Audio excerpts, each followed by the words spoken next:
നമസ്കാരം. കേരളം നിയമസഭാ തെരഞ്ഞെടുപ്പിനോടടുക്കുകയാണ്. പ്രധാനപ്പെട്ട രാഷ്ട്രീയ പാർട്ടികളെല്ലാം അവരുടെ സ്ഥാനാർത്ഥി നിർണയ ചർച്ചകൾ തുടങ്ങിക്കഴിഞ്ഞു. അതിൽ പലയിടത്തും വ്യക്തതയും വന്നു കഴിഞ്ഞു. ഈ പശ്ചാത്തലത്തിൽ അമൃത TV പ്രേക്ഷകർക്കായി ഒരുക്കുകയാണ് ഒരു രാഷ്ട്രീയ സംവാദവേദി. പ്രധാനപ്പെട്ട രാഷ്ട്രീയ നേതാക്കൾ അവരുടെ വികസന കാഴ്ചപ്പാടുകൾ, രാഷ്ട്രീയ നിലപാടുകൾ ഒക്കെ ഈ വേദിയിൽ അവതരിപ്പിക്കുകയാണ്. Note the point. ഈ ഘട്ടത്തിൽ അവരുടെ നിലപാടുകൾ, കാഴ്ചപ്പാടുകളൊക്കെ പ്രിയപ്പെട്ട പ്രേക്ഷകരും നോട്ട് ചെയ്യണം. കാരണം തിരഞ്ഞെടുപ്പ് നിങ്ങളുടേതാണ്. ഇന്ന് നോട്ട് ദ പോയിന്റിൽ നമ്മോടൊപ്പമുള്ളത് ആമുഖങ്ങളൊന്നും ആവശ്യമില്ലാത്ത ഒരു നേതാവാണ്. കോൺഗ്രസിലെ ജനകീയ മുഖം, crowd puller, Shri K Muraleedharan. നമസ്കാരം സാർ. ഒരു തിരഞ്ഞെടുപ്പ് കൂടി എത്തിയിരിക്കുകയാണ്. സ്വാഭാവികമായും ഇപ്പോൾ സ്ഥാനാർത്ഥി നിർണയ ചർച്ചകളൊക്കെ വളരെ ഗൗരവമായി നടക്കുന്നുണ്ട്. ചില മണ്ഡലങ്ങളിൽ ഒരു വ്യക്തത വന്നിട്ടുണ്ട്. ഒറ്റ സ്ഥാനാർത്ഥിയിലേക്ക് ആ പേരുകളൊക്കെ ചുരുങ്ങിയിട്ടുണ്ട്. താങ്കളുടെ കാര്യത്തിൽ നമ്മൾ പൊതുവെ കേൾക്കുന്നത് വട്ടിയൂർക്കാവ് നിയമസഭാ മണ്ഡലത്തിൽ ആ മണ്ഡലം തിരിച്ചുപിടിക്കാൻ ശ്രീ കെ മുരളീധരൻ വീണ്ടും എത്തുമെന്നുള്ളതാണ്. പാർട്ടി ഔദ്യോഗികമായിട്ട് തീരുമാനം എടുത്തിട്ടില്ല. പിന്നെ ഞാൻ 8 വർഷം വട്ടിയൂർക്കാവ് MLA ആയിരുന്നു. ഒരു പ്രത്യേക സാഹചര്യത്തിൽ വടകരയിൽ പാർട്ടി എന്നെ നിയോഗിച്ചപ്പോൾ വടകരയിലേക്ക് പോകേണ്ടി വന്നു. പിന്നീട് ഇപ്പോൾ ഈ നിയമസഭാ തിരഞ്ഞെടുപ്പ് വന്നപ്പോൾ ഞാൻ മത്സരിക്കാൻ താല്പര്യമില്ല എന്ന് അറിയിച്ചതാണ്. തൃശ്ശൂരത്തെ തിരഞ്ഞെടുപ്പിന് ശേഷം മത്സരിക്കാനൊരു മൂഡില്ല എന്ന് ഞാൻ പറഞ്ഞിരുന്നു. ആ കാര്യത്തിൽ ഞാനിപ്പോഴും അതേ അഭിപ്രായക്കാരൻ തന്നെയാണ്. പക്ഷെ അതേ സമയത്ത് വട്ടിയൂർക്കാവുമായിട്ടുള്ള ബന്ധം ഞാൻ നിലനിർത്തിയിട്ടുണ്ട്. ഒന്ന്, എൻ്റെ വോട്ട് മാറിയിട്ടില്ല. എൻ്റെ താമസത്തിൻ്റെ അഡ്രസ്സും വടകര MP ആയിരുന്നപ്പോഴും തിരുവനന്തപുരത്ത് കവടിയാറുള്ള എൻ്റെ വീട്ടഡ്രസ്സ് തന്നെയാണ് അവിടെയും കൊടുത്തിരുന്നത്. വോട്ട് ഇവിടെ തന്നെയാണ്. കഴിഞ്ഞ ലോക്സഭയിൽ ഞാൻ വോട്ട് ചെയ്തത് വട്ടിയൂർക്കാവ് നിയോജകമണ്ഡലത്തിൽപ്പെട്ട ജവഹർ നഗറിലെ LP സ്കൂളാണ്. അപ്പോൾ ബന്ധം ഞാൻ അന്നും നിലനിർത്തിയിട്ടുണ്ട്, ഇന്നും നിലനിർത്തുന്നുണ്ട്. കാരണം എന്നെ ആദ്യമായിട്ട് നിയമസഭയിലേക്ക് അയച്ചത് നിയോജകമണ്ഡലമാണ്. 8 വർഷം ഞാൻ പ്രതിനിധാനം ചെയ്ത നിയോജകമണ്ഡലമാണ്. അതുകൊണ്ട് തന്നെ ആ നിയോജകമണ്ഡലമായിട്ട് എനിക്കൊരു വൈകാരിക ബന്ധമുണ്ട്. അത് മുറിച്ച് മാറ്റാൻ പറ്റുന്ന ബന്ധമല്ല. അതുകൊണ്ടാണ് ഞാൻ വടകര MP ആയിരിക്കുമ്പോൾ ആഴ്ചയിൽ 2 ദിവസം അവിടെ വരാറുണ്ട്. ഞാൻ MLA എന്നപ്പോൾ എല്ലാ മരണ വീടുകളൊക്കെ സന്ദർശിക്കുന്ന ആളാണ്. സ്വാഭാവികമായിട്ട് ആ ഒരു ബന്ധം ഞാൻ നിലനിർത്തി മുന്നോട്ട് പോയിട്ടുണ്ട്. സ്വാഭാവികമായിട്ടും ഇത്തവണ മത്സരിക്കുമെന്നൊരു വാർത്ത വന്നപ്പോൾ വട്ടിയൂർക്കാവിൻ്റെ പേര് അതിനോടൊപ്പം വന്നതാണ്. ഏതായാലും പാർട്ടിയാണ് തീരുമാനം എടുക്കേണ്ടത്. വട്ടിയൂർക്കാവുമായിട്ട് എനിക്ക് എന്നും നല്ല ബന്ധമുണ്ട്. ആ ബന്ധം ഞാൻ എന്നും നിലനിർത്തും. ഈ വട്ടിയൂർക്കാവ് നിയമസഭാ മണ്ഡലമാണ് താങ്കളെ പാർട്ടി ഏൽപ്പിക്കുന്നതെങ്കിൽ, മണ്ഡലം തിരിച്ചു പിടിക്കാൻ ഏൽപ്പിക്കുന്നതെങ്കിൽ, മുൻകാലങ്ങളിലെ പ്രകടനം, അതായത് 2011 ഈ മണ്ഡലം രൂപീകൃതമായതിനു ശേഷം നടന്ന 2 തിരഞ്ഞെടുപ്പിലും താങ്കൾ മികച്ച വിജയം നേടുകയുണ്ടായി. പക്ഷേ അതിനുശേഷം വടകര ലോക്സഭാ തിരഞ്ഞെടുപ്പിൽ മത്സരിക്കുന്നതിന് വേണ്ടി താങ്കൾ പോയതിനു ശേഷം നടന്ന ഉപതിരഞ്ഞെടുപ്പിൽ VK പ്രശാന്ത് നേടിയ ഭൂരിപക്ഷത്തേക്കാൾ അദ്ദേഹം 2021 തിരഞ്ഞെടുപ്പിൽ 6000-ഓളം വോട്ടുകളുടെ ഭൂരിപക്ഷം വർദ്ധിപ്പിക്കുകയുണ്ടായി. ഈ ഒരു സാഹചര്യത്തിൽ മണ്ഡലം തിരിച്ചു പിടിക്കാനുള്ള ആ ഒരു ശ്രമം അത് എത്രത്തോളം എളുപ്പമായിരിക്കുമെന്നാണ് താങ്കൾ? അല്ല, ഞാൻ ഒരു തിരഞ്ഞെടുപ്പും ഒരു ഈസി വാക്കോർ എനിക്ക് ഒരിക്കലും ഉണ്ടായിട്ടില്ല. എല്ലാ ഇലക്ഷനും ഞാൻ ഫൈറ്റ് ചെയ്തിട്ടാണ്. അതിൽ കുറേ ജയിച്ചിട്ടുണ്ട്, പരാജയപ്പെട്ടിട്ടുണ്ട്. അത് രാഷ്ട്രീയത്തിൻ്റെ ഭാഗമാണ്. അപ്പോൾ പാർട്ടി ഒരു ദൗത്യം ഏൽപ്പിച്ചാൽ ആ ദൗത്യം ഭംഗിയായിട്ട് നിർവഹിക്കുക. പിന്നെ വട്ടിയൂർക്കാവിൽ എന്നെ സംബന്ധിച്ച് വ്യക്തിബന്ധങ്ങളുണ്ട്. ആ ബന്ധങ്ങൾ ഞാൻ എന്നും കാത്തു സൂക്ഷിച്ചിട്ടുണ്ട്. അത് ഭാവിയിലും കാത്തു സൂക്ഷിക്കും. ജനങ്ങൾക്ക് എന്നെ അറിയാം. എൻ്റെ 8 വർഷത്തെ പ്രവർത്തനം അവർക്കറിയാം. അതൊക്കെ നോക്കി അവർ വിലയിരുത്തട്ടെ. പക്ഷെ എനിക്ക് ആ നിയോജകമണ്ഡലമായിട്ടുള്ള വൈകാരികമായിട്ടുള്ള ബന്ധം അതെന്നും ഉണ്ടാവും. അക്കാര്യത്തിൽ സംശയമൊന്നുമില്ല. ഈ ഒരു വാർത്ത വരുന്നതിനിടയിൽ തന്നെ അന്തരീക്ഷത്തിൽ നിൽക്കുന്ന മറ്റൊരു വാർത്ത കൂടിയുണ്ട്. അതായത് താങ്കളെ ഈ തെരഞ്ഞെടുപ്പിൽ ഏതു വിധേനയും തോൽപ്പിക്കാൻ BJP RSS നേതൃത്വത്തിൻ്റെ ഒരു ആലോചനയുണ്ട് എന്ന് പറയട്ടെ. ഒരുപക്ഷെ BJP RSS നേതൃത്വമൊന്നും ഈ വിഷയത്തിൽ പരസ്യമായി ഇതുവരെ പ്രതികരിച്ചിട്ടുമില്ല. പക്ഷേ അങ്ങനെ ചില വർത്തമാനങ്ങൾ അന്തരീക്ഷത്തിലുണ്ട്. അത് കഴിഞ്ഞ കുറേ കാലങ്ങളായിട്ട് ആ ഒരു വാർത്ത അന്തരീക്ഷത്തിലുണ്ട്. ഞാൻ നേമത്ത് മത്സരിച്ച് അവരുടെ അക്കൗണ്ട് പൂട്ടിച്ചു എന്നാണ് അവരുടെ പരാതി. നേമത്തിൻ്റെ ഒരു പ്രത്യേക കേസ് എന്ന് പറയാൻ കാരണം, ചരിത്രത്തിൽ ആദ്യമായിട്ട് നിയമസഭയിൽ അക്കൗണ്ട് തുറന്നത്, BJP അക്കൗണ്ട് തുറന്നത് നേമത്താണ്. ആ തിരഞ്ഞെടുപ്പിൽ UDFൻ്റെ പ്രകടനം വളരെ മോശമായിരുന്നു. UDFൻ്റെ സ്ഥാനാർത്ഥിക്ക് കിട്ടിയത് വെറും 13,000 വോട്ടാണ്. പിന്നീടുള്ള 5 വർഷക്കാലം നിയമസഭയിൽ ശ്രീ പിണറായി വിജയൻ രാജഗോപാലിനെ ചൂണ്ടിക്കാണിച്ച് പറഞ്ഞു, ഇയാളെങ്ങനെ അവിടെ കയറി വന്നു, നിങ്ങൾക്കല്ലേ ഉത്തരവാദിത്വം. അങ്ങനെ നിരന്തരമായിട്ട് കേരളത്തിൻ്റെ എല്ലാ ഭാഗത്തും ഒരു പ്രചരണം ഉണ്ടായിരുന്നു. അതുകൊണ്ട് തന്നെ 2021 വന്നപ്പോൾ നിയമത്തിൻ്റെ മത്സരം കുറേ കൂടെ ഗൗരവത്തിലെടുക്കണം എന്ന് പാർട്ടി നേതൃത്വം തീരുമാനിച്ചു. ഇപ്പോൾ ശ്രീ ഉമ്മൻചാണ്ടിയുടെ പേര്, രമേശ് ചെന്നിത്തലയുടെ പേരൊക്കെ അവിടെ പറഞ്ഞു. പക്ഷെ അവരൊക്കെ നിയമസഭയിൽ അവരുടേതായിട്ടുള്ള നിയോജകമണ്ഡലങ്ങളുണ്ട്. ഉമ്മൻചാണ്ടിക്ക് വർഷങ്ങളായി ബന്ധമുള്ള പുതുപ്പള്ളി, സ്വന്തം അമ്മ വീടാണെന്ന് രമേശ് ചെന്നിത്തല വിശേഷിപ്പിച്ച ഹരിപ്പാട്, ഇതൊക്കെ കളഞ്ഞിട്ട് അവർക്ക് വരാൻ സാധ്യമല്ല. അന്ന് ഞാൻ വടകര MP ആണ്. അതുകൊണ്ട് തന്നെ മത്സരിച്ച് എന്തെങ്കിലും ഒരു നെഗറ്റീവ് റിസൾട്ടാണെങ്കിലും ഒന്നും നഷ്ടപ്പെടാനൊന്നുമില്ല. അതുകൊണ്ട് അങ്ങനെ നിൽക്കാമോ എന്ന് പാർട്ടി ചോദിച്ചു. അങ്ങനെയാണ് ഞാൻ ആ ദൗത്യം ഏറ്റെടുത്തത്. ഞാൻ മത്സരിച്ചു. കോൺഗ്രസിൻ്റെ നഷ്ടപ്പെട്ട കുറേ വോട്ട് തിരിച്ചു വന്നു. ഞാൻ പരാജയപ്പെട്ടെങ്കിലും BJP സ്ഥാനാർത്ഥി പരാജയപ്പെട്ടു. അപ്പോൾ അതിൽ ഒരു കാര്യം മനസ്സിലാക്കേണ്ടത്, ഒരു ശക്തമായിട്ടുള്ള മത്സരം നടത്തണമെന്നാണ് എല്ലാ രാഷ്ട്രീയ പാർട്ടികളും ആഗ്രഹിക്കുക. ഒരു കാൻഡിഡേറ്റിനെ നിർത്തി തോൽക്കണം എന്ന് ആരും ആഗ്രഹിക്കില്ല. അന്നത്തെ സാഹചര്യത്തിൽ നേമത്തെ ഒരു ഫൈറ്റ് ചെയ്യാൻ പറ്റിയ സ്ഥാനാർത്ഥി ഞാനാണെന്ന് പാർട്ടി തീരുമാനിച്ചു. ഞാൻ മത്സരിച്ചു. അതിലിപ്പോഴെനിക്കൊരു കുറ്റബോധമില്ല. ഇപ്പോൾ തന്നെ എല്ലാവർക്കും അറിയാം, വോട്ടിംഗ് പാറ്റേൺ നോക്കിയാൽ 59,000 വോട്ട് ശിവൻകുട്ടിക്ക് കിട്ടിയ 2016 അദ്ദേഹം പരാജയപ്പെട്ടു. കഴിഞ്ഞാണ് അദ്ദേഹത്തിന് 54,000 വോട്ടേ കിട്ടിയുള്ളൂ, അത് വിജയിച്ചു. അപ്പോൾ വോട്ടിംഗ് പാറ്റേണിൽ കുറേ മാറ്റം വന്നു. കോൺഗ്രസിൽ നിന്ന് BJPയിലേക്ക് പോയ കുറേ വോട്ടുകൾ ഞാൻ തിരിച്ചു പിടിച്ചു. അതൊരു കോൺഗ്രസ്സുകാരനായിരിക്കും എൻ്റെ ചുമതലയല്ലേ. അതിലിപ്പോൾ ഒരു ആജന്മ വൈരാഗ്യം പോലെ ഒരു രാഷ്ട്രീയ പാർട്ടി വയ്ക്കുക എന്ന് പറഞ്ഞാൽ ആ പാർട്ടിയുടെ മൂല്യച്യുതി, ഞാൻ അതിനത്രേ കാണുന്നുള്ളൂ. അതാണ് രാഷ്ട്രീയ നയം എന്ന് പറയുന്നത്. ഒരു രാഷ്ട്രീയ പാർട്ടിക്ക് അതിൻ്റേതായിട്ടുള്ള ഐഡൻറ്റിറ്റി ഇല്ലേ. ഒരു വ്യക്തിയെ തോൽപ്പിക്കലാണോ ഒരു രാഷ്ട്രീയ പാർട്ടിയുടെ നയം എന്ന് പറയുന്നത്? ഒരു താരതമ്യം. ഞാൻ മത്സരിച്ചു, അവർ അതുകൊണ്ട് BJP തോറ്റു എന്ന് പറയുമ്പോൾ അത് പൊളിറ്റിക്കൽ ഫൈറ്റ് അല്ലേ. നേരെ മറിച്ച് ആയുധമെടുത്തിട്ടൊന്നും ഞാൻ പോരാടിയിട്ടില്ലല്ലോ. ഇങ്ങനെ പറയുന്ന BJPക്കാരോട് എനിക്ക് ചോദിക്കാനുള്ളത്, നിങ്ങളുടെ ജയകൃഷ്ണ മാഷെ വെട്ടിക്കൊന്ന പാർട്ടിയല്ലേ മാർക്സിസ്റ്റ് പാർട്ടി?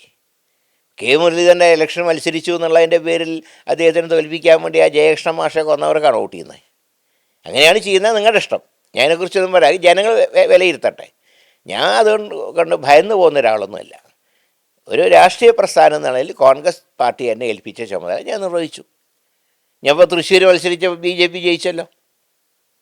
ഇലക്ഷനിൽ വിജയപരാജയം അതാത് കോൺസ്റ്റിറ്റ്യുവൻസികളുടെ ഒരു ചിത്രം, അതോടൊപ്പം തന്നെ രാഷ്ട്രീയ സാഹചര്യം, അതൊരു പ്രധാന ഘടകമായിരുന്നു. ഇപ്പോൾ തൃശ്ശൂർ സുരേഷ് ഗോപി 5 വർഷം അവിടെ ഒരു വ്യക്തി എന്നുള്ള നിലയിൽ അദ്ദേഹം പ്രവർത്തിച്ചു. അപ്പോൾ അദ്ദേഹത്തിന് വ്യക്തിയായിട്ടുള്ള ബന്ധങ്ങളുണ്ടായി.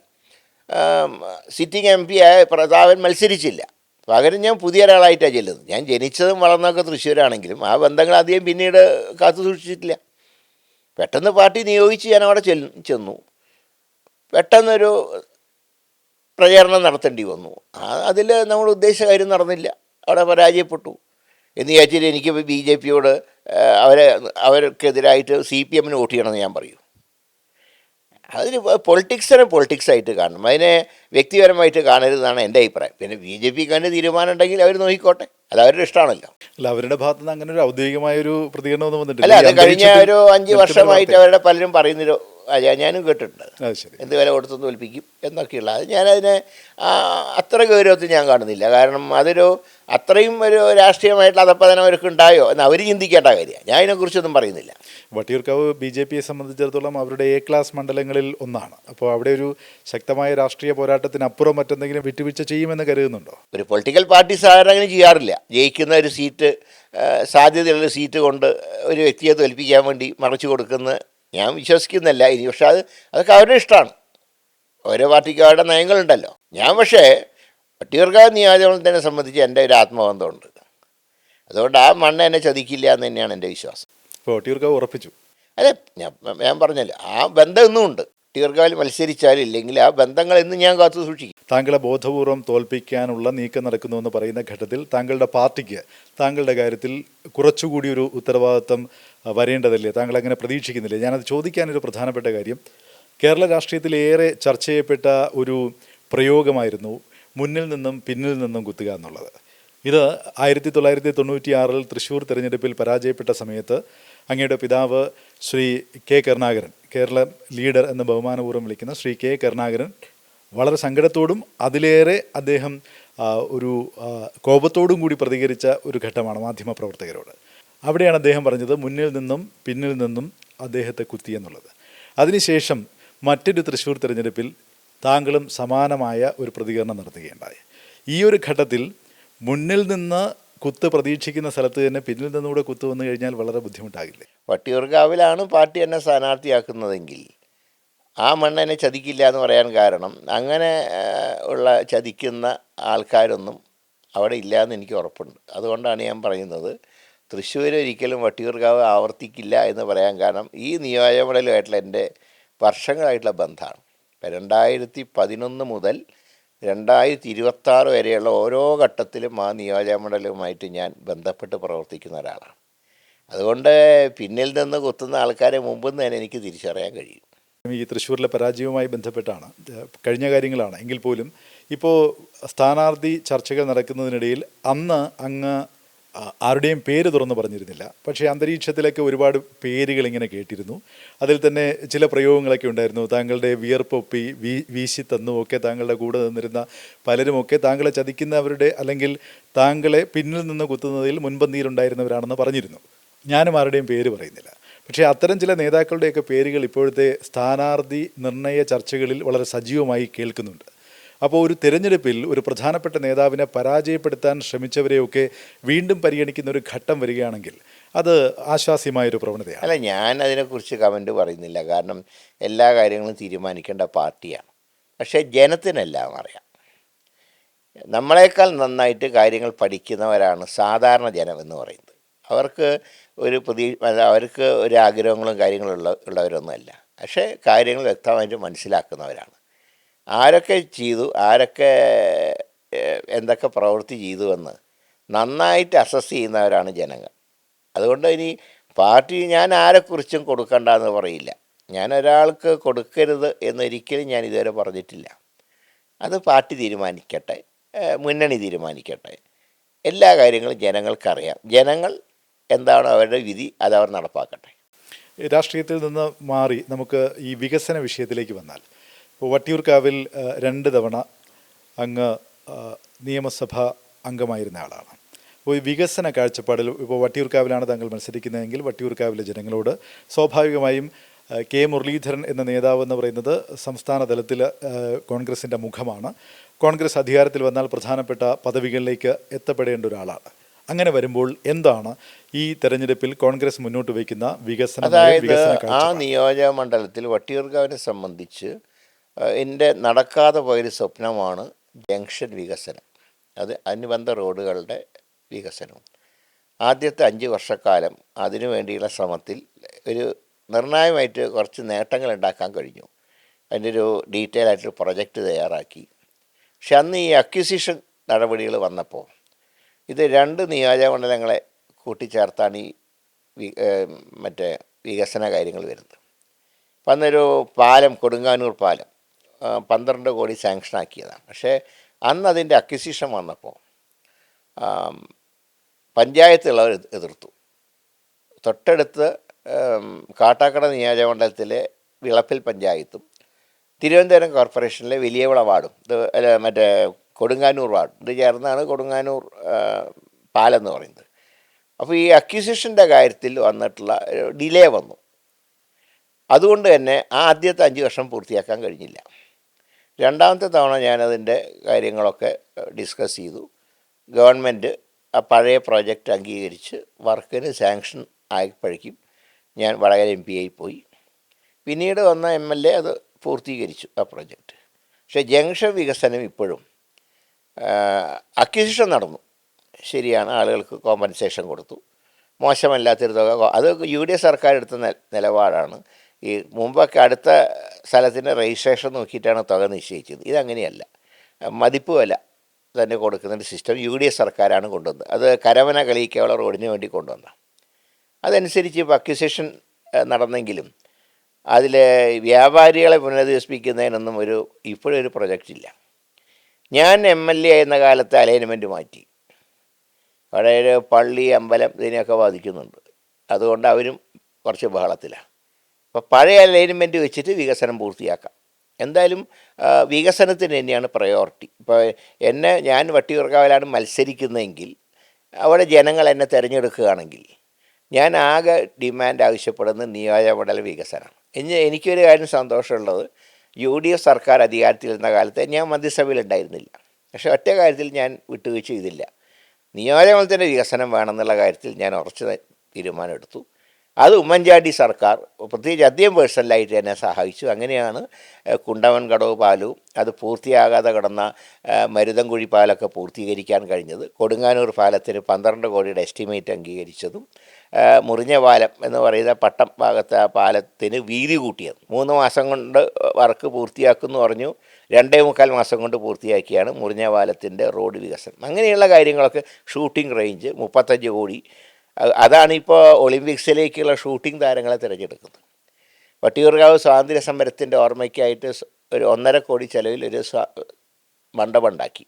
പലരും ചോദിച്ചു ഇതിനൊക്കെ 1.5 കോടി ചിലവാക്കണം. അതൊരു ചരിത്ര സ്മാരകമാണ്. ഒരുപക്ഷേ സംഘാടകരുടെ ഒരു ബുദ്ധിയില്ലായിരുന്നെങ്കിൽ മറ്റൊരു ജാലിയൻ വാലാബാഗ് ആകുമായിരുന്നു വട്ടിയൂർക്കാവ് സമ്മേളനം. അപ്പോൾ അവിടെയും അതിൻ്റെ കാരണം ചരിത്രമായിട്ട് തന്നെ നിൽക്കും. അപ്പോൾ അങ്ങനെയൊക്കെ കുറേ സംവിധാനങ്ങൾ ചെയ്തു. പിന്നീട് വന്ന MLA എന്ത് ചെയ്തില്ല എന്നും ഞാൻ പറയുന്നില്ല. അത് ഞാനല്ല പറയേണ്ട, ജനങ്ങളാണ് തീരുമാനിക്കേണ്ടത്. അപ്പോൾ 8 വർഷം പ്രവർത്തിച്ച ഞാനും 7 വർഷം പ്രവർത്തിച്ച സിറ്റിംഗ് MLAയും ആരാണ് വേണ്ടതെന്ന് ജനം തീരുമാനിച്ചോട്ടെ.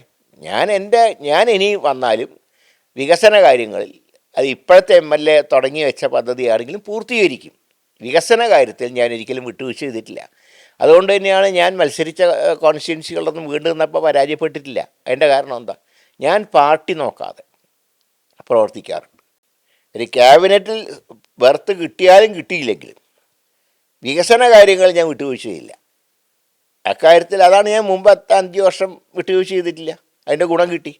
ഈ വട്ടിയൂർക്കാവിൽ നിന്ന് അന്ന് വടകരയിലേക്ക് പോകേണ്ടിയിരുന്നില്ല എന്ന് ഏതെങ്കിലും ഘട്ടത്തിൽ തോന്നിയിട്ടുണ്ടോ? അല്ല, അന്നത്തെ ഒരു സാഹചര്യത്തിൽ അവിടെ P. ജയരാജനെ സ്ഥാനാർത്ഥിയായി പ്രഖ്യാപിച്ചു.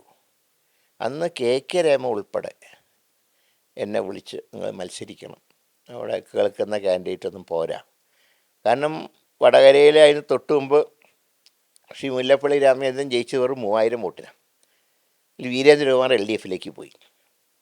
മറ്റാരും എന്നാലും ഒരു ചെയ്യാൻ സാധിക്കും. അപ്പോൾ പാറയ്ക്കൽ അബ്ദുള്ള അവിടെ MLA ആയിരുന്നു, അദ്ദേഹം മുസ്ലിം ലീഗിൻ്റെ, അദ്ദേഹം വിളിച്ചാവശ്യപ്പെട്ടു. മുസ്ലിം ലീഗിലെ എല്ലാ നേതാക്കന്മാരും വിളിച്ചു. കോൺഗ്രസ്സുകാർക്ക് പിന്നെ സന്തോഷമായിരുന്നു ഞാൻ ചെല്ലുന്നതിൽ. അപ്പോൾ മുല്ലപ്പള്ളിക്ക് ഒരു മടി ഉണ്ടായിരുന്നു എന്നോട് ചോദിക്കാൻ, MLA ആയിട്ടുള്ള ഞാൻ കളഞ്ഞിട്ട് പോകുന്നുള്ളത്. സമ്മതിച്ചപ്പോൾ അദ്ദേഹത്തിന് വലിയ സന്തോഷമായിരുന്നു. അപ്പം അങ്ങനെയൊക്കെയുള്ള സാഹചര്യത്തിലാണ് പോകേണ്ടി വന്നത്. അപ്പോൾ നമ്മൾ തിരിഞ്ഞു നോക്കുമ്പോൾ പോകേണ്ടിയിരുന്നില്ല എന്നും ഞാൻ പറയുന്നില്ല. പാർട്ടി ദൗത്യം ഏൽപ്പിച്ചു ചെയ്തു. പക്ഷേ അന്ന് വളരെ വേദന എനിക്കുണ്ടായിരുന്നു നിയോജകമണ്ഡലം ഉപേക്ഷിച്ച് പോകുമ്പോൾ. അതുപോലെ തന്നെ വീട്ടുകാർക്ക് വലിയ സങ്കടമായിരുന്നു.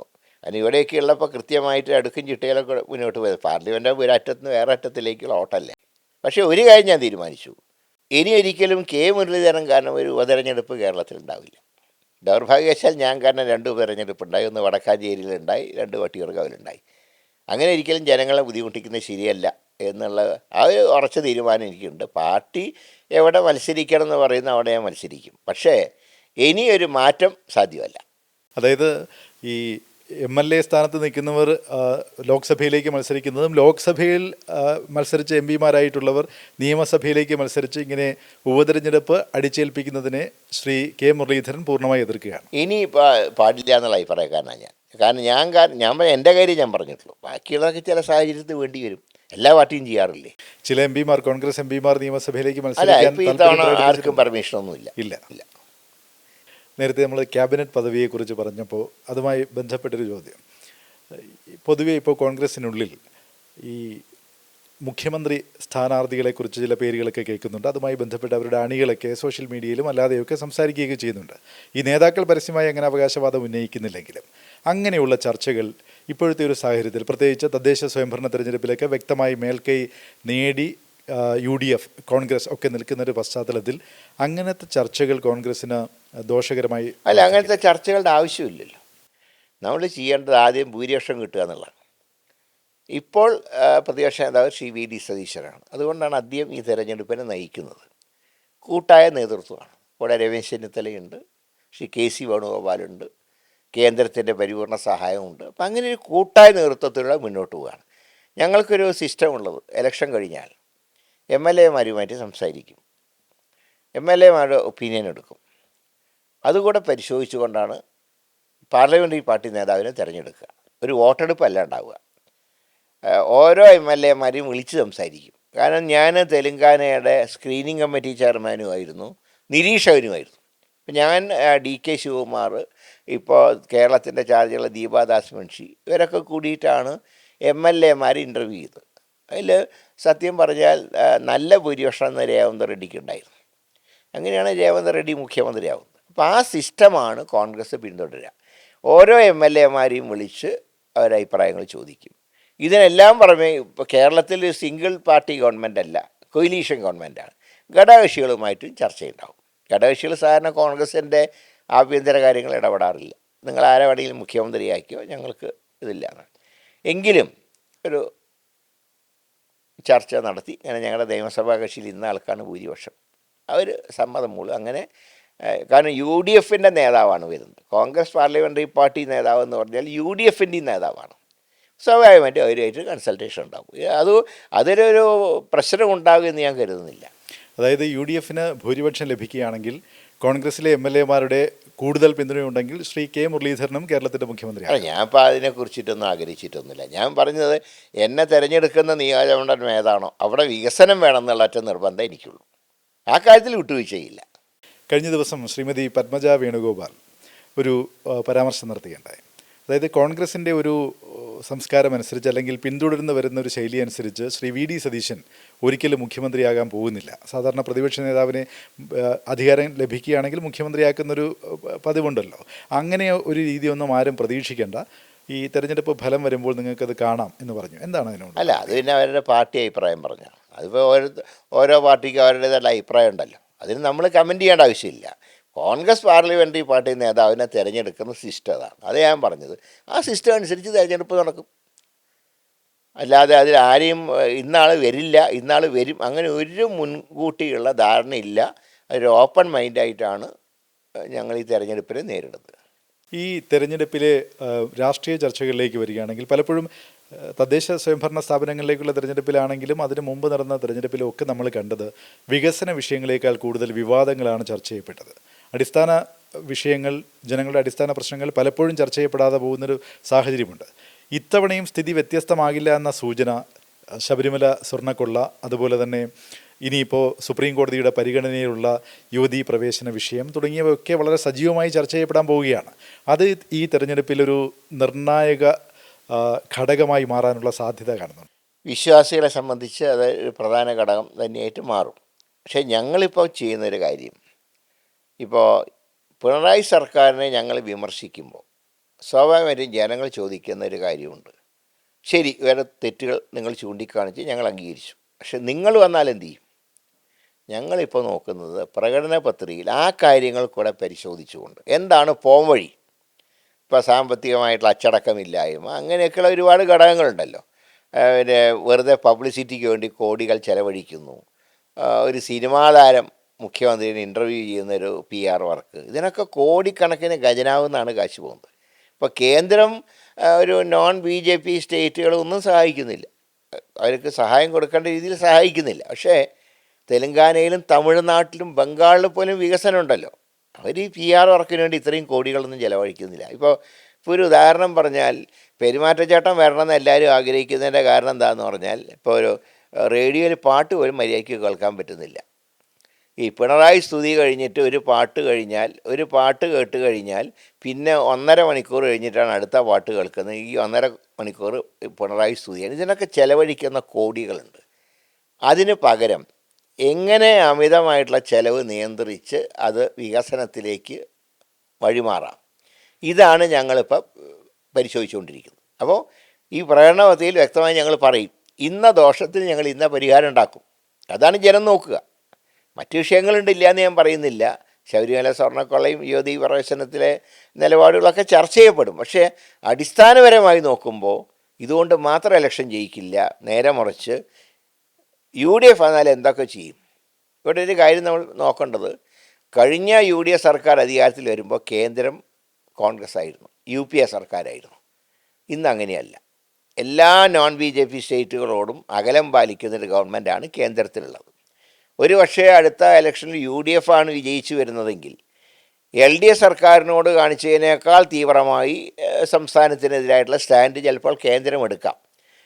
പക്ഷേ എങ്കിലും ചെയ്യാൻ കഴിയുന്ന കാര്യങ്ങളുണ്ട്. ദുർവ്യയം പൂർണ്ണമായിട്ട് ഒഴിവാക്കിക്കൊണ്ട് മിച്ചം വെച്ച് വികസനം നടത്താം. അതിൻ്റെ മാർഗങ്ങളാണ് ഞങ്ങളിപ്പോൾ ആലോചിക്കുന്നത്. അത് പ്രകടന പത്രികയിലൂടെ ഞങ്ങൾ വ്യക്തമാക്കും. ഈ അങ്ങയുടെ രാഷ്ട്രീയ ജീവിതവുമായി ബന്ധപ്പെട്ട് വളരെ ഉയർച്ച താഴ്ചകളിലൂടെ കടന്നു വരികയും വളരെ ശക്തമായി തിരിച്ചു വരികയും ചെയ്ത ഒരു ചരിത്രം മലയാളികൾക്കെല്ലാം അറിയാവുന്നതാണ്. ഈ ഒരു രാഷ്ട്രീയ ജീവിതത്തിൽ ഞാൻ ഖേദിക്കുന്നു എന്ന് പറയേണ്ട ഒരു ഘട്ടം വന്നിട്ടുണ്ടെങ്കിൽ അത് ഏത് വിഷയത്തിലായിരുന്നു? അത് പാർട്ടി വിട്ടു പോകേണ്ട ഒരു ഘട്ടം വന്നപ്പോൾ അത് ഒഴിവാക്കാമായിരുന്നു എന്നുള്ള ഫീലിംഗ് അന്ന് ഇന്നും എനിക്കുണ്ട്. കാരണം കെ കരുണാകരനെ പോലത്തെ ഒരു നേതാവിനും പാർട്ടി വിടേണ്ട ഒരു സാഹചര്യം ഉണ്ടായി. അത് ഒഴിവാക്കാമായിരുന്നു എന്നുള്ള അഭിപ്രായം എനിക്കിപ്പോഴും ഉണ്ട്. ആ കാര്യത്തിലാണ് ഞാൻ പറഞ്ഞത്, ആ കാര്യത്തിൽ തെറ്റ് പറ്റിയിട്ടുണ്ട്. ആ തെറ്റുകൾ ഏറ്റു പറഞ്ഞുകൊണ്ടാണ് പാർട്ടിയിൽ തിരിച്ചു വന്നത്. പക്ഷേ തിരിച്ചു വന്നെങ്കിലും പാർട്ടി എന്നെ സ്ഥാനാർത്ഥിയാക്കി. അതിനുശേഷം പല തെരഞ്ഞെടുപ്പുകളും എന്നെ സ്ഥാനാർത്ഥിയാക്കി. അതിലൊക്കെ പാർട്ടിയോട് നന്ദിയുണ്ട്. ഒരു കാലഘട്ടത്തിൽ ശ്രീ എ കെ ആൻ്റണി മുഖ്യമന്ത്രിയും അങ്ങ് KPCC അധ്യക്ഷനുമായിരുന്ന ഒരു അസാധാരണമായ ഒരു കോമ്പിനേഷൻ, അസാധാരണമെന്ന് പറയാൻ സാധാരണഗതിയിൽ അങ്ങനെ ഒരു KPCC പ്രസിഡൻറ്റും മുഖ്യമന്ത്രിയും തമ്മിലുള്ള സഹകരണവും അവരൊന്നിച്ചുള്ള പ്രവർത്തനവും ഒക്കെ പലപ്പോഴും ആ രീതിയിൽ ഉണ്ടാവാറില്ല. പക്ഷേ എല്ലാവരും ശ്ലാഘിക്കുന്ന രീതിയിലൊരു കോമ്പിനേഷനായിരുന്നു. വളരെ പെട്ടെന്ന് തന്നെ താങ്കൾ KPCC പദവിയിൽ നിന്ന്, അധ്യക്ഷ പദവിയിൽ നിന്ന് മാറി മന്ത്രിസ്ഥാനത്തേക്ക് വരുന്നു. യഥാർത്ഥത്തിൽ ഈ KPCC അധ്യക്ഷൻ എന്ന പദവിയിൽ തന്നെ താങ്കൾ അന്ന് തുടർന്നിരുന്നെങ്കിൽ രാഷ്ട്രീയ ഗ്രാഫിൽ തന്നെ അത് ഗണ്യമായ രീതിയിൽ സ്വാധീനിക്കും. അന്ന് ഈ പാർട്ടിയിൽ അവസാനം ഉണ്ടായ പൊട്ടിത്തെറിയാണ് സത്യത്തിൽ ഇങ്ങനൊരു നിർദ്ദേശം ഹൈക്കമാൻഡ് മുന്നോട്ട് വെച്ചത്.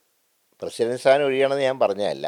പക്ഷേ ഒരുപാട് കോൺട്രവേഴ്സ്യലായി. രാജ്യസഭാ ഇലക്ഷനെ തുടർന്നുണ്ടായ സംഭവങ്ങൾ, എറണാകുളം ബൈ ഇലക്ഷനിലെ തോൽവി, ഇങ്ങനെയൊക്കെ വന്നപ്പോൾ താങ്കൾ പ്രസിഡന്റ് പദവി ഒഴിയുന്നതാണ് നല്ലത് എന്നൊരു അഭിപ്രായം ഹൈക്കമാൻഡിൻ്റെ ഭാഗത്തുനിന്നുണ്ടായി.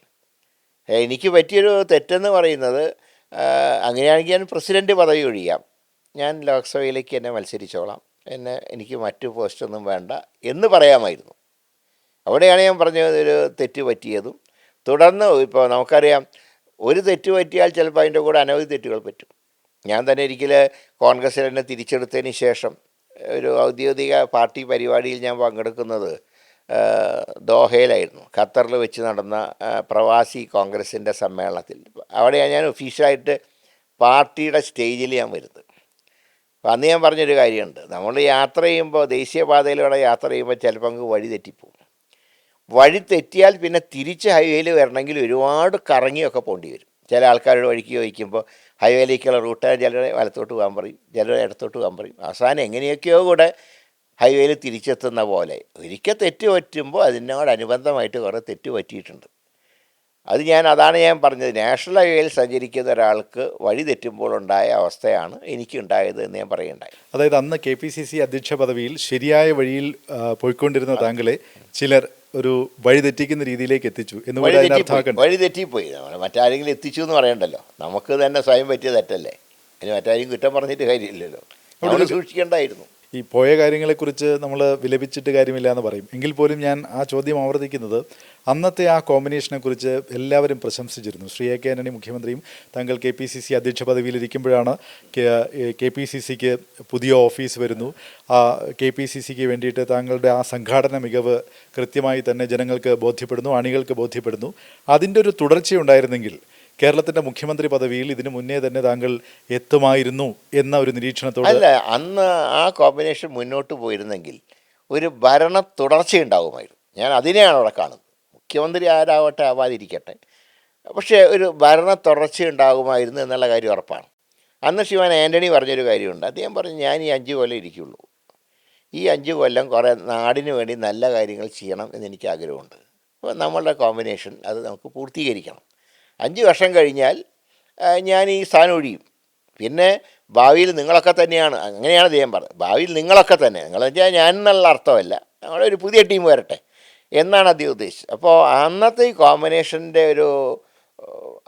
അത് ഡിസ്റ്റർബ് ചെയ്യപ്പെട്ടത്, അതിൻ്റെ ഒരു ദുഃഖം എനിക്കുള്ളത്, ഒരു ഭരണ തുടർച്ച കേരളത്തിൽ ഉണ്ടായില്ല. മാത്രമല്ല അന്ന് എ കെ ആൻ്റണിക്ക് ഒരുപാട് കാര്യങ്ങൾ ചെയ്യാനുള്ളൊരു വീക്ഷണം ഉണ്ടായിരുന്നു. അദ്ദേഹമാണ് ഈ സ്വകാര്യ മേഖലയിൽ മെഡിക്കൽ കോളേജുകളൊക്കെ കൊണ്ടുവരാനെടുത്ത തീരുമാനം. അത് കേരളത്തിൻ്റെ ഒരുപാട് മാറ്റങ്ങളുണ്ടായി ആരോഗ്യരംഗത്തൊക്കെ. മറ്റേത് കേരളത്തിൽ അഡ്മിഷൻ കിട്ടാതെ കുട്ടികൾ കർണാടകത്തിലും മറ്റ് സ്റ്റേറ്റിലും പോയിട്ട് കോട കൊടുത്ത് പഠിച്ചൊരു സാഹചര്യം ഇല്ലാതാക്കിയത് ശ്രീമാൻ ആൻ്റണിയാണ്. പക്ഷേ മാനേജ്മെൻറ്റ് പിന്നെ പറ്റിച്ചു എന്ന് അദ്ദേഹം തന്നെ പറഞ്ഞു. പക്ഷേ എങ്കിലും നല്ല തുടക്കമായിരുന്നു. ഉമ്മൻചാണ്ടി സർക്കാർ വന്നപ്പോൾ ആ ഒരു മാനേജ്മെൻറ്റുകളുടെ അത് മനസ്സിലാക്കിക്കൊണ്ട് അത് ഗവൺമെൻറ് മേഖലയിൽ മെഡിക്കൽ കോളേജുകൾ കൊണ്ടുവന്നു. അപ്പോൾ ഇതൊക്കെ വലിയൊരു മാറ്റമാണ് കേരളത്തിലുണ്ടായത്. അപ്പോൾ നമ്മൾ കാണാതെ പോയ ചില മാറ്റങ്ങളാണ്.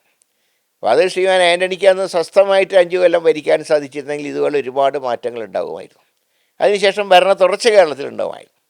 അപ്പം അത് നഷ്ടപ്പെട്ടു എന്നുള്ളതാണ് കോൺഗ്രസിൻ്റെ ഏറ്റവും വലിയൊരു ദുരന്തം എന്ന് പറയുന്നത്. ആ കൂട്ടുകെട്ട് തുടരാൻ പാടില്ല എന്ന് ചിലരെങ്കിലും ആഗ്രഹിച്ചതിൻ്റെ ബാക്കി പത്രമായിരുന്നു. ഞങ്ങൾക്ക് ആഗ്രഹിച്ചിട്ടുണ്ടാവും, പക്ഷേ അതിൻ്റെ കുഴിയിൽ നമ്മൾ വീഴേണ്ടിയിരുന്നില്ല. ഏതിലും കുഴിയിൽ വീഴ്ത്താൻ ആളുണ്ടാവും, പക്ഷേ ആ കുഴിയിൽ വീഴാതെ തെന്നി മാറുക എന്നുള്ളതാണല്ലോ നമ്മുടെ രാഷ്ട്രീയത്തിലെ ഒരു കഴിവെന്ന് പറയുന്നത്. മെയ്വഴക്കം. അത് പക്ഷേ ദൗർഭാഗ്യവശാൽ അന്ന് ഉണ്ടായില്ല. എന്തായാലും പുതിയ സാഹചര്യത്തിൽ ഇനിയിപ്പോൾ അധിക ദിവസമില്ല, സ്ഥാനാർത്ഥി പ്രഖ്യാപനമൊക്കെ ഉടൻ തന്നെ തെരഞ്ഞെടുപ്പ് കമ്മീഷൻ്റെ ഔദ്യോഗിക വിജ്ഞാപനം വന്നു കഴിഞ്ഞാൽ മിക്കവാറും സ്ഥാനാർത്ഥി പ്രഖ്യാപനത്തിലേക്കൊക്കെ പോകും. അല്ല, അതിന് മുമ്പ് തന്നെ വരും. കാരണം ഈ യാത്ര കഴിഞ്ഞാൽ ഉടനെ ഘടകകക്ഷികളുമായിട്ടുള്ള എല്ലാ ഇനി പരിഹരിക്കേണ്ട പ്രശ്നങ്ങൾ പരിഹരിച്ചു കഴിഞ്ഞാൽ സ്ഥാനാർത്ഥി നിർണയത്തിലേക്ക് കടക്കും. അത് 15-ാം തീയതിക്ക് മുമ്പ് തന്നെ, ഞാൻ മനസ്സിലാക്കുന്നൊരു 16-ാം തീയതിയോടുകൂടി, 16 തിങ്കളാഴ്ചയാണ് പ്രഖ്യാപനം വരാൻ സാധ്യത എന്നാണ് എല്ലാവരും പറയുന്നത്. അതിലപ്പുറം പോവില്ല, ഉറപ്പാണ്. ഈ സ്ഥാനാർത്ഥി നിർണയവുമായി ബന്ധപ്പെട്ട് ഒരൊറ്റ കാര്യം കൂടി, അതായത് മികച്ച സ്ഥാനാർത്ഥികളെ അവതരിപ്പിച്ചാൽ മികച്ച നേട്ടം സ്വന്തമാക്കാമെന്നുള്ളത് തദ്ദേശ സ്വയംഭരണ തെരഞ്ഞെടുപ്പിൽ തന്നെ വളരെ നേരത്തെ സ്ഥാനാർത്ഥികളെ പ്രഖ്യാപിക്കുന്നു, മികച്ച സ്ഥാനാർത്ഥികളെ അവതരിപ്പിക്കുന്നു. തിരുവനന്തപുരത്ത് തന്നെ ചില വാർഡുകളിൽ നമ്മളത് കണ്ടതാണ്. അപ്പോൾ അതിൻ്റെ ഒരു തുടർച്ച നിയമസഭയിലും ഉണ്ടാകുമോ, അതോ മുൻകാലങ്ങളിലൊക്കെ സംഭവിച്ചതുപോലെ ഗ്രൂപ്പ് സമവാക്യങ്ങളും മറ്റു താല്പര്യങ്ങളും? ഞാൻ പറയാം. കഴിഞ്ഞ ഞായറാഴ്ച പാർലമെൻ്ററി പാർട്ടി നേതാവും KPC പ്രസിഡൻറ്റും കൂടെ ഡൽഹിയിലേക്ക് പോയിരുന്നല്ലോ. ഒരൊറ്റ കോൺഗ്രസ്സുകാരൻ ഡൽഹിയിൽ കണ്ടിട്ടില്ലല്ലോ, ആദ്യമായിട്ടല്ലേ. പതിവിൽ നിന്ന് വ്യത്യസ്തം ഒറ്റ കോൺഗ്രസ്സുകാരനെ കണ്ടിട്ടില്ല. മറ്റേ അങ്ങനെയല്ല, കൂട്ടത്തോടെ ഇവിടുന്ന് ട്രെയിൻ ബുക്ക് ചെയ്തിട്ടും ഫ്ലൈറ്റിലും എല്ലാം പോയി അവിടെ ഗസ്റ്റ് ഹൗസുകളും ഫുള്ളാവും, അവിടുത്തെ ഹോട്ടലുകൾ ഫുള്ളാവും. ഇപ്പം അങ്ങനെയല്ലല്ലോ, ഒരാൾ പോലും പോയില്ല. കാരണം തീരുമാനം ഇവിടെ തന്നെയാണ്. അത് സർവേ റിപ്പോർട്ടുകളുടെ കൂടെ അടിസ്ഥാനത്തിൽ, ഈ പറഞ്ഞാൽ കനകോല് മാത്രമല്ല, മറ്റനേകം സർവേ നടത്തുന്നുണ്ട്. ഞാൻ തെലങ്കാനയിൽ പാർട്ടി സ്ഥാനാർത്ഥികളെ നിശ്ചയിച്ച് അങ്ങനെയാണ്. കനകോലിൻ്റെ സർവേക്ക് പുറമേ മറ്റ് സർവേകളും നടത്തും. ആ സർവേയിലൊക്കെ കൂടെ കോമൺ ആയിട്ട് വരുന്ന പേര് ഏതാണ്, അതാണ് നമ്മൾ പ്രൊജക്റ്റ് ചെയ്യാറ്. അപ്പോൾ അത് തന്നെയാണ് കേരളത്തിൽ സംഭവിക്കുന്നത്. അതുകൊണ്ട് എല്ലാവർക്കും അറിയാം, ഡൽഹിയിൽ വന്ന ആരെങ്കിലും കണ്ടാൽ സീറ്റ് കിട്ടില്ല, എല്ലാവരും കൈമലർത്തും. നേരെ മറിച്ച് സർവേ റിപ്പോർട്ട് അനുസരിച്ച് പേര് വന്നാൽ, അത് ഒരു സർവേയിൽ വന്നാൽ പോരാ, 2-3 സർവേകൾ നടത്തി അതിൽ വരുന്ന ഒപ്പീനിയൻ അനുസരിച്ച് തന്നെ സ്ഥാനാർത്ഥികളെ നിശ്ചയിക്കും. അതുകൊണ്ട് ഇത്തവണ ഒരാളും ഡൽഹിയിൽ പോയിട്ട് ക്യാമ്പ് ചെയ്യേണ്ട ഒരു സാഹചര്യം ഇല്ല. ഇപ്പം തന്നെ അത് കണ്ടു കഴിഞ്ഞു. ഇനിയിപ്പോൾ 10-ാം തീയതിയാണ് കേന്ദ്ര ഇലക്ഷൻ കമ്മിറ്റി ഉണ്ടെന്ന് പറയുന്നു, തീരുമാനിച്ചിട്ടില്ല. അതുകൊണ്ട് ഉണ്ടെങ്കിൽ അന്ന് ഏതാണ്ട് ഒരു 60% സ്ഥാനാർത്ഥികളുടെ പേര് പുറത്തു വരും. 15-ാം തീയതിക്ക് മുമ്പ് ഫുള്ളായിട്ട് എല്ലാ കോൺസ്റ്റിറ്റ്യുവൻസിയിലും സ്ഥാനാർത്ഥികളാവും. ഈ തെരഞ്ഞെടുപ്പിൽ, ആസന്നമായ ഈ തെരഞ്ഞെടുപ്പിൽ ജനങ്ങളോട്, കോൺഗ്രസിൻ്റെ തലമുതിർന്ന നേതാവെന്ന നിലയിൽ ജനങ്ങളോട് വികസന വിഷയത്തിലാണെങ്കിലും രാഷ്ട്രീയ വിഷയത്തിലാണെങ്കിലും ജനങ്ങളോട് പറയാനുള്ളത് എന്താണ്? ഒരു ഭരണമാറ്റം കേരളത്തിൽ ആവശ്യമാണ്. ആ ഭരണമാറ്റം UDFിലൂടെ ഉണ്ടാവണമെന്നാണ് ജനങ്ങളോട് അഭ്യർത്ഥിക്കാനുള്ളത്. മാത്രമല്ല, ഇനി വികസന കാര്യങ്ങളിൽ മറ്റെല്ലാം മാറ്റി വെച്ചുകൊണ്ട് വികസനത്തിന് നമ്മൾ മുൻകൈ എടുക്കണം. അതാര് വികസനം കൊണ്ടുവന്നാലും ആ വികസനം ഉണ്ടാവണമെങ്കിൽ UDF വരണം. തീർച്ചയായിട്ടും ഞങ്ങൾ ലോക്കൽ ബോഡി സ്ഥാപനങ്ങളൊക്കെ ആയിട്ട് സഹകരിച്ചുകൊണ്ട് തന്നെ മുന്നോട്ട് പോകും. കാരണം അവരും ജനങ്ങളാൽ തിരഞ്ഞെടുക്കപ്പെട്ടവരാണ്. അവരുമായി സഹകരിച്ചുകൊണ്ട് തന്നെ നാടിൻ്റെ വികസനത്തിന് വേണ്ടി ഞങ്ങൾ പരിശ്രമിക്കും. അതുപോലെ തിരുവനന്തപുരം തലസ്ഥാനമാണ്, തലസ്ഥാനത്തിൻ്റെ വികസനമുണ്ട്. അങ്ങനെ ഒരുപാട് കാര്യങ്ങൾ ചെയ്യാനുണ്ട്. അപ്പോൾ അതിലൊക്കെ UDFിനെ ജനങ്ങൾ സഹായിക്കണം എന്നാണ് അവരോടെല്ലാവരോടും ഞങ്ങൾക്ക് അഭ്യർത്ഥിക്കാനുള്ളത്. അങ്ങയുടെ ഈ തിരഞ്ഞെടുപ്പ് പ്രചാരണവുമായി ബന്ധപ്പെട്ട് നേരത്തെ ഞാൻ മനസ്സിലാക്കിയത്, കഴിഞ്ഞ ആഴ്ച നമ്മൾ തമ്മിൽ സംസാരിക്കുമ്പോൾ അങ്ങ് മൂകാംബിക ദേവിയെ കാണാനായി, ദർശനം തേടാനായി പോയിരിക്കുകയായിരുന്നു. അത് ഈ തിരഞ്ഞെടുപ്പ് പ്രചാരണ പ്രവർത്തനങ്ങളുടെ ഒരു തുടക്കം കുറിക്കലായിരുന്നോ മൂകാംബിക? അതല്ല, ഞാൻ അമ്പലങ്ങളിലും ഒക്കെ പോയിട്ട് പ്രാർത്ഥിക്കുന്നത് ഒരിക്കലും ഇലക്ഷൻ വിജയത്തിൻ്റെ കാര്യങ്ങളല്ല. കുടുംബത്തിൽ ആയുരാരോഗ്യം ഉണ്ടാവണം, കുടുംബ ബന്ധങ്ങൾ നന്നായി നിലനിൽക്കണം, മക്കളും കൊച്ചുമക്കളൊക്കെ ദൈവാനുഗ്രഹത്തിൽ വളരണം. ഞാൻ അതേ പ്രാർത്ഥിക്കാറുള്ളൂ. ബാക്കിയുള്ള സുഖങ്ങളും ദുഃഖങ്ങളൊക്കെ വന്നു പോകും. രാഷ്ട്രീയത്തിൽ ദുഃഖങ്ങളൊന്നുമില്ല, ദുഃഖത്തിൻ്റെ ആവശ്യമില്ല. കുടുംബ ബന്ധം നന്നായി മുന്നോട്ട് പോകണം, എല്ലാവർക്കും നല്ല ആരോഗ്യം ഉണ്ടാവണം, കുടുംബത്തിലാർക്കും അസുഖങ്ങളോ രോഗങ്ങളോ ഉണ്ടാവരുത്. അതേ ഞാൻ പ്രാർത്ഥിക്കാറുള്ളൂ. മൂകാംബികയിലാണ് എൻ്റെ ഐശ്വര്യത്തിൻ്റെ തുടക്കം എന്ന് പറയുന്നത്. 75 ആദ്യമായിട്ട് മൂകാംബികയിൽ പോയപ്പോഴാണ് അവിടുത്തെ മുഖ്യ പൂജാരിന് അടികളെന്നാണ് പറയുക. അടികൾ ഉപദേശിച്ച് തന്ന മന്ത്രങ്ങളും കാര്യങ്ങളൊക്കെയാണ് കുടുംബത്തിൻ്റെ ഐശ്വര്യത്തിന് ഇടയാക്കിയത്. അതുകൊണ്ട് തന്നെ ക്ഷേത്ര ദർശനം ആയുരാരോഗ്യത്തിന് വേണ്ടി ലോക നന്മയ്ക്ക് വേണ്ടിയിട്ടാണ് പ്രാർത്ഥിക്കേണ്ടത്. നമുക്ക് മാത്രം പ്രാർത്ഥിച്ചാൽ പോരാ, ലോകത്തിൻ്റെ കാര്യം കൂടെ ദൈവത്തിൻ്റെ അടുത്തൊക്കെ പറയണം. അതാണ് വിശ്വാസിയുടെ ചുമതല. ഇപ്പോൾ ഞാൻ പറയാം, ഇപ്പോൾ യുദ്ധം ലോകത്ത് നടക്കുന്നു, നമ്മളെയൊക്കെ ഭയപ്പെടുത്തുകയല്ലേ. അങ്ങനെയുള്ള അവസ്ഥ ഒന്നും ലോകത്തിന് ഉണ്ടാവരുതെന്ന് ദൈവത്തിനോട് പ്രാർത്ഥിക്കേണ്ടത് നമ്മുടെ ചുമതലയാണ്, ഒരു വിശ്വാസിയുടെ ചുമതലയാണ്. എന്തായാലും ഇത്രയും നേരം ഞങ്ങളോട് വിവിധ വിഷയങ്ങൾ, നമ്മൾ കൂടുതലും രാഷ്ട്രീയമാണ് സംസാരിച്ചത്, വികസന വിഷയങ്ങളും സംസാരിച്ചു വളരെ വിശദമായി തന്നെ. അപ്പോൾ അങ്ങയുടെ ഈ രാഷ്ട്രീയ പോരാട്ടത്തിന് ഇനിയിപ്പോൾ ആ പോരാട്ടം കൂടുതൽ ചൂട് പിടിക്കാൻ പോവുകയാണ്, അതിനെല്ലാ ആശംസകളും നേരുന്നു. ശരി, താങ്ക് യു. സന്തോഷം.